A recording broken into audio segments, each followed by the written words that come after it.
Esta exposición con el título Hay tres pasajes vuestras obras de Víctor Ramírez que tienen todos una relación con el filósofo alemán Walter Benjamin. Sobretot celebrar l'art, celebrar el que és la creació, el que és l'utopia i la pintura, l'obra del nostre amic Víctor Ramírez. Fa molts anys que el conec, a part d'artista, és un gran lector, és un home de cultura, és un gran lector de poesia i això, naturalment, queda perfectament reflectida amb la seva obra. Pràcticament a totes les seves obres, a tots els seus quadros, hi trobeu escriptura, hi trobeu pensaments, hi trobeu paraules, idees que condensen les seves lectures, els seus interessos, el seu món particular i ens ofereix un tipus de pintura molt personal. Hi ha molts artistes que han utilitzat les paraules en l'obra d'art i en tenim ben alhora exemples extraordinaris, el nostre Miró, el nostre Tàpies. Però el que més em fascina del Víctor és la seva capacitat d'escriure, reescriure, revisar, tatxar, criticar i jo diria que aquest és la característica més important del seu món pictòric. Estem en un moment difícil, estem en un moment complex, estem en un moment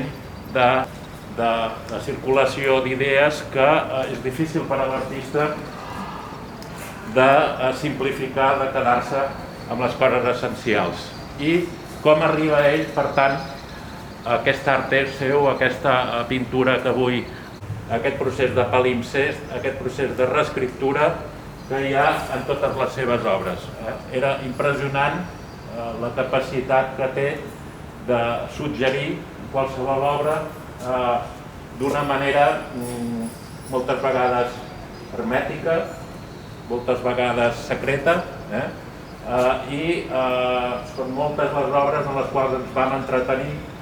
a desxifrar les paraules, a desxifrar les frases, a veure d'on sorgia aquella obra, de quin llibre, de quin autor sorgia,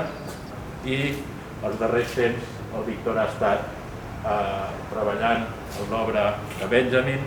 i molts dels quadros que avui teniu aquí són fruit d'aquesta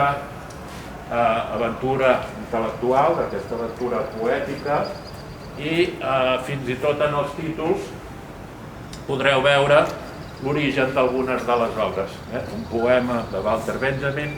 un poema de Paul Celan dedicat a Walter Benjamin i obres que suggereixen obres concretes, lectures, però sempre des d'aquest treball rigorós de crítica i de reescriptura que ens fa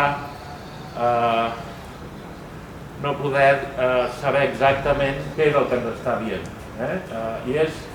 una altra de les característiques importants de la seva obra, aquesta capacitat enigmàtica, aquesta capacitat de suggerir molts mons diversos, però sense tancar-se en cap món. I davant d'un quadre del Víctor, difícilment podrem dir aquest quadre vol dir això, o aquest quadre crec que diu això, perquè diu moltes coses, amaga moltes coses, i per tant cada mirada, cada lector, cada visitant veu una cosa diferent i això és el que jo diria que fa que les seves obres tinguin una riquesa especial, una densitat especial.